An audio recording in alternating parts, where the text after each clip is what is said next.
Le sentier de grande randonnée GR34 fête cette année ses 50 ans. Un sentier qui sillonne la Bretagne et offre à chaque virage aux marcheurs une nouvelle carte postale. Pointe rocheuse, côte sauvage, dunes, plages, criques, Cléder dans le Nord Finistère est un condensé de la Côte des Sables. Les 11 km de littoral de la commune abritent une biodiversité très riche, un patrimoine naturel à découvrir. En Bretagne, les côtes rocheuses sont principalement constituées de granit dur, des côtes battues par le vent et les embruns. Malgré tout, une flore typique du littoral breton s'y développe. La jolie rose, là, l'armérie maritime, peut pousser aussi sur les dunes. Alors elle forme des touffes avec une grosse racine centrale. Elle est parfaitement adaptée aux zones de sécheresse et elle aime les embruns.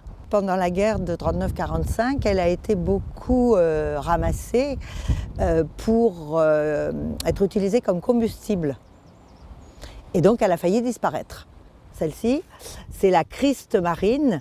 Alors on l'appelle aussi perce-pierre, parce qu'en fait elle a besoin de très peu de substrat. C'est aussi une plante halophile, c'est-à-dire qui aime le sel, et elle est comestible. Elle a des feuilles assez grasses, assez charnues. Elle a un petit goût de céleri et carottes mélangées. On peut les cueillir, normalement on a le droit de prendre le contenu d'une main. Le Léon, terre de granit par excellence. Cette roche à grains fins a longtemps été travaillée par les granitiers pour en faire des pierres de taille et de nombreux monuments. D'un point de vue géologique, c'est une roche qui s'est mise en place il y a à peu près 292 millions d'années. Derrière vous, vous avez une roche ici longtemps appelée le nez de la sorcière ou pour d'autres la machine à coudre. Donc c'est vraiment l'endroit caractéristique. Donc vous avez plein de rochers emblématiques sur le long du littoral et puis chaque petite pierre peut vous amener à rêver. Le long de la côte, une plante incontournable, l'ajon, élue plante emblématique de la Bretagne. C'est une plante magnifique qui a la particularité de fleurir longtemps. Alors il y a plusieurs sortes d'ajoncs et leur floraison successive fait qu'on a l'impression que l'ajon fleurit toute l'année et qu'il fleurit même en hiver. Il y a une grande biodiversité sur notre littoral. Un certain nombre de plantes sont protégées. Il est ridicule de cueillir des plantes qui de toute façon vont mourir parce qu'elles ne seront pas dans leur milieu. Donc il faut les préserver. Nous avons ici un bel exemple du chou marin comestible, mais il est strictement protégé et toute utilisation est formellement interdite. Chaque marée dépose sur la plage algues et déchets organiques, appelés la laisse de mer, un écosystème extrêmement important pour la faune et la flore du littoral. En haut des plages, lorsqu'elle va arriver, cette laisse de mer, elle va se décomposer et former en fait de la matière organique qui va apporter de l'engrais tout finalement aux plantes qui vont pousser sur le pied de dune. Et ici, directement sur la plage, elle va servir d'abri et surtout de lieu de nourriture pour les petites bêtes qui vont s'y trouver, et notamment les petites puces de mer qu'on appelle des thalitres.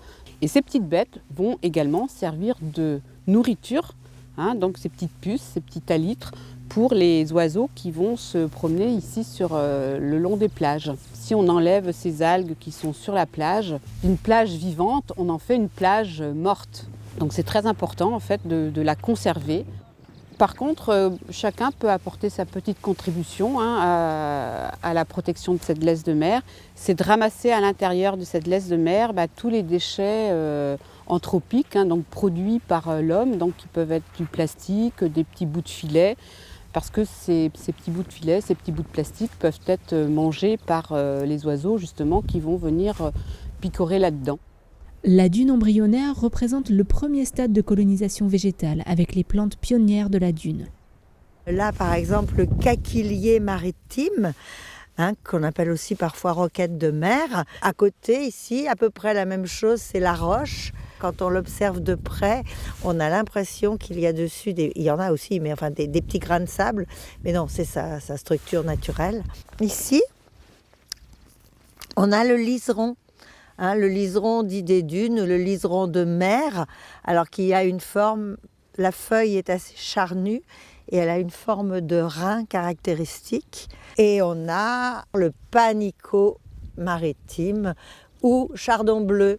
Et l'intérêt de ces plantes, c'est qu'elles vont maintenir le sable pour former ce qu'on appelle le premier bourrelet dunaire, en fait. Donc leur rôle est très important, puisqu'elles maintiennent le sable en pied de dune. Il va se former un premier bourrelet qui après va s'épaissir et qui après va pouvoir donner des dunes plus importantes. L'Office du tourisme de Cléder propose avec Maryse Lacute des promenades guidées pour les curieux, désireux de découvrir la faune et la flore du littoral breton, de l'observer différemment pour mieux la respecter.